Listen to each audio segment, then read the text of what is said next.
Oke, assalamualaikum warahmatullahi wabarakatuh. Kita lanjut ke latihan soal ya. Latihan soal dari dinamika rotasi. Nah, ini ada sebuah soal, sebuah silinder kecil I sama dengan setengah mr kuadrat dengan panjang 3 kilo bergerak menggelinding tempat tergelincir mendekati bidang miring kasar. Nah, ini gambarnya nih. Mempunyai sudut elevasi alfa.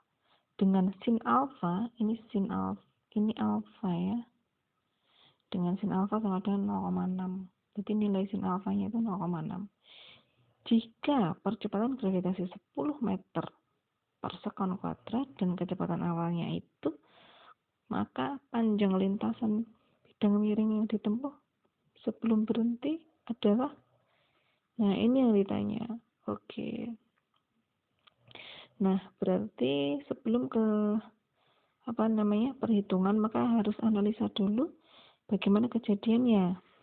Nah, perhatikan ketika dia di sini, misalnya dia di posisi ini ya. Nah, gini, sebentar, kalau melihat soalnya itu kan silinder bergerak menggelinding tempat tergelincir mendekati tanpa tergelincir lagi ya. Kok tempat toh? Salah ini, maaf ya. Tanpa tergelincir. Bukan tempat. Tanpa. Nah, soalnya itu tanpa tergelincir mendekati bidang miring kasar. Jadi posisinya dari sini. Dia ke sana, terdorong ke atas. Ya, mempunyai sudut elevasi alfa dengan sin alfanya 0,6. Jika percepatan gravitasi 10 meter per sekon kuadrat itu tadi ya, G-nya ya sudah. Ini sudah kita tulis, masanya sudah. Nah, misalnya dari posisi 1. Dari posisi 1 ini dia memiliki apa? Energi kinetik dan P kan gitu ya. Paham ya? Energi potensialnya punya enggak dia? Di posisi 1? Enggak. Ayo diingat-ingat dong. Ketika dia tidak mempunyai ketinggian atau benda itu tidak berada pada suatu ketinggian, maka dia tidak mempunyai energi potensial gitu. Jadi dia punya EK ya, karena dia mau bergerak ke atas nih. Berarti dia punya kecepatan kan gitu kan. Nah, berarti ketika benda di posisi ini tadi posisi 1 ya. Kalau di posisi 2 sini dia punya apa? Iya, berarti ingat, perhatikan bendanya. Ketika di posisi 2, ketika di posisi sini dia punya EP. Gitu kan ya? Ya, paham ya? Oke. Nah, anak-anak, tetapi yang harus kalian perhatikan adalah ketika di posisi 1 tadi dia mempunyai kecepatan, ya kan? Tetapi di sini dia mempunyai EK translasi plus rotasi. Gitu. Loh, kok bisa Bu? Ya iya, karena dia masih berputar, kondisi berputar dan melanjutkan perjalanannya untuk ke arah atas atau menaiki bidang miring tersebut. Gitu ya, paham ya? Jadi di sini dia punya energi kinetik, tapi ada 2 energi kinetiknya. Energi kinetik translasi dan energi kinetik rotasi. Gitu ya, paham ya? Jadi kita tulis V-nya dulu. Kecepatannya ketika berada di posisi 1, V1-nya berapa itu? Iya, 10 meter per sekon. Di soal sudah ada ya, kecepatan awal benda. Kemudian di V2 berapa ya? 0. Kenapa? Karena dia kondisinya berhenti. Kalau dia punya kecepatan, ketika di sini dia punya kecepatan, dia masih bablas ke sana terus. Ya. Nah, ini V2-nya sama dengan 0. artinya berhenti. Oke, lanjut ke sini. Nah, kemudian H1 sama dengan 0 ya, karena di dasar. Nah, H2-nya sama dengan sama dengan, coba perhatikan, kita tadi mencari apa sih? S, jarak, ya kan? Sedangkan kalau kita menggunakan rumus Pythagoras, kan ini di sini tidak ada nih. Di sini kan H-nya ada nggak kecepatannya? H2-nya. H2-nya juga nggak diketahui. Maka dengan menggunakan rumus Pythagoras kita mencarinya gitu loh. Alfanya sudah ada. Jadi gimana mencari sisi miring kan? S itu kan sama dengan sisi miring dari itu. Sin demi kan gitu ya. Berarti pakai sinus. Paham ya? Jadi H di sini sama dengan S sin alfa. Loh kok bisa sih, kok bingung aku. Sebentar ya, sebentar. Saya ulangi lagi. H2 sama dengan H. Coba kita lihat lagi gambarnya. H2 sama dengan H, artinya H yang ada di sini nih loh. Nah, atau mungkin saja bisa seperti ini. Bisa kita tulis ini biar kamu ndak bingung. Nah, H2. Kan gitu ya. H2. Tapi kalau nggak ditulis nanti nggak karena yang di soal itu kita memberi namanya itu ketinggiannya itu H kan gitu ya. Jadi artinya ketinggian pada posisi 2 sama dengan H di situ. Oke, sama dengan ketinggian dari bidang miringnya. Maka untuk mencari H ini dengan menggunakan Pythagoras ini, nah ya kan? Berarti menggunakan apa kan? Sin demi kan gitu loh. Nah, ini kalau kalian bingung tak tulis dulu. Sin alfa sama dengan demi kan gitu ya, sama dengan depannya H, miringnya S. Nah, paham? Jadi ketika mencari H sama dengan S sin alfa. Paham sampai sini? Jadi ini kita tulis di sini, ting. Sehingga di sini S sin alfa. Oke? Jelas ya? Nah, jadi jangan bingung. Ternyata rumus Pythagoras dipakai juga. Iya dong. Jadi fisika itu kan sebenarnya kan saling berkaitan satu sama lain. Nah, jadi tidak bisa lepas. Kamu setelah mempelajari GLB misalnya. Mempelajari GLB, kok masih ada vektor di GLB? Ya iya.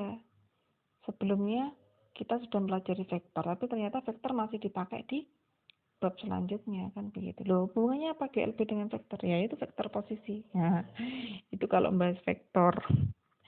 Oke, sekarang kembali ke materi kita. Nah, ini tadi sudah ngerti ya. Saya hapus. Oke. Terus kalau sudah seperti ini, dengan menggunakan rumus Pythagoras hukum kekalan momentum kan. Nah, berlaku di sini EM1 sama dengan EM2. Kalian menuliskan seperti ini boleh, atau mungkin bisa langsung saja juga boleh. Seperti ini ditulis juga boleh. Langsung juga boleh, tidak masalah. Yang penting yang saya nilai adalah caranya. Jadi cara kalian untuk mengerjakannya itu tadi menunjukkan kalau kamu itu paham. Ya, berarti ketika kan EM1 sama dengan EM2 ya, kita langsung menuliskannya. Ketika di posisi 1 tetap lihat ini ya, nggak bisa. Oke, di posisi 1 kan ini. Berarti di posisi 1 ada apa ini? Nah, kira-kira ditulis enggak ya? Yang rumusnya tadi. Ya, ditulis boleh lah. Nanti kalian biar enggak itu ya. bingung. EM1 sama dengan EM2, artinya energi mekanik di posisi 1 sama dengan energi mekanik di posisi 2, seperti gambarnya tadi. Berarti ketika di posisi 1 itu ada apa? Iya, EK 1 ditambah EP 1, kan gitu ya, sama dengan EK 2 ditambah EP 2, kan gitu. Nah, sekarang kita intip lagi. Nah, ini posisi 1. Ternyata yang di posisi 1 tadi hanya ada EK. Nah, dan EK pun ada 2 di situ. Ya kan, EP-nya nggak ada kan? Iya, karena dia hanya 0, enggak ada ketinggian di situ. Berarti EK satunya ini saya tulis seperti ini. EK rotasi EKR ya, ditambah EK translasi sama dengan EP-nya mana Bu? 0. Kalau mau ditulis enggak apa-apa. Ini enggak saya tulis soalnya layarnya mepet 0 kan gitu ya. Sama dengan gitu. EK-nya EK 2-nya sekarang kita cek lagi di posisi 2. Nah, di posisi 2 punya apa? Oh, ternyata cuma punya EP, ya kan? Ya, kita masukkan ke sini. Ini 0 ditambah EP, kan gitu ya. Oke, sekarang next. Nah, masih ingat kan kemarin pembahasan pada energi kinetik rotasi dan translasi? Ya kan? Kalau translasi apa? Setengah mv kuadrat, ya kan? Ya udah tulis aja. Tapi untuk ini ya, EKR-nya ya sama lah, tinggal ganti M-nya nanti ya. Setengah I, M-nya diganti I kan kemarin. V kuadratnya diganti apa? Omega kuadrat. Udah deh, kamu tak perlu susah-susah ngapalin. Harus diingat-ingat perbedaan antara EK rotasi dan translasi. Di sini setengah translasi kan M V kuadrat sama dengan M GH2. Oke. Nah, EP-nya berapa MGH? Ini kamu ganti, ini diganti aja boleh-boleh, terserah deh. MGH gini aja ya. Kan sama aja tuh. Oke. Sambil sampai sini kita masukkan satu-satu. Nah, ini kendalanya kalau pakai pulpen ya, sabar ya. Setengah, kita tulis dulu, kita jabarkan satu-satu ya. Setengah, inersianya tadi berapa? Setengah mr kuadrat ya, karena dia bentuknya apa tadi? Silinder pejal. Setengah kali I-nya saya ganti setengah M R kuadrat. Oke, ngerti ya? Omeganya apa kemarin? V per R. Ya kan, omega itu kan V per R, karena ini kuadrat, berarti V kuadrat per R kuadrat. Paham sampai sini ya? Oke, saya tulis langsung ini biar kalian tidak bingungisasi.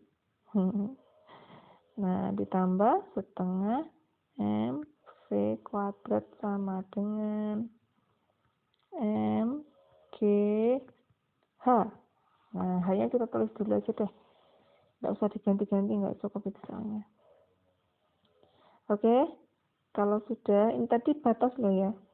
Jadi yang ini tadi adalah diketahui, yang bawah ini jawabnya. Oke, langsung saja yuk. Setengah M. Nah, ini ya yang kembar-kembar ini bisa kita coret. Seret kan gitu. Tinggal 1/4 MV kuadrat ditambah setengah MV kuadrat. Jadi berapa? Ini ditambah ini berapa? 1/4 ditambah setengah. Iya, pintar. 3/4. 3/4 M V kuadrat ditambah M. Ya udah, ini tinggal masukin aja kan variabelnya sama. sama dengan M 10 kali, kan gitu ya. H. Nah, ini ditulis dulu aja. Sorry. Gitu. Sebentar. Ini ada M-nya sama. Ini M, GH, kan gitu ya. Nah, berarti ini bisa kita coret toh. M-nya kita coret lagi kan, coret. Kok kita coret lagi? Yang ada sebelum. Ya, M-nya dicoret sama kanan, kan gitu. Berarti gimana nih? Tinggal apa ini? 3/4 V. Apa pakai kuning toh? Sebentar. Kita pakai. Pakai yang ini aja. 3/4 V. Atau ini ya, ini GH-nya saya over aja ya. Gini aja deh. 3/4 V kali V-nya tadi berapa? Kecepatannya tadi berapa? Kita intip. V-nya 10 meter per second. Oke, lanjut. 10 meter kuadrat, kan gitu. Sama dengan 10 kali H. Gitu kan ya? Oke deh.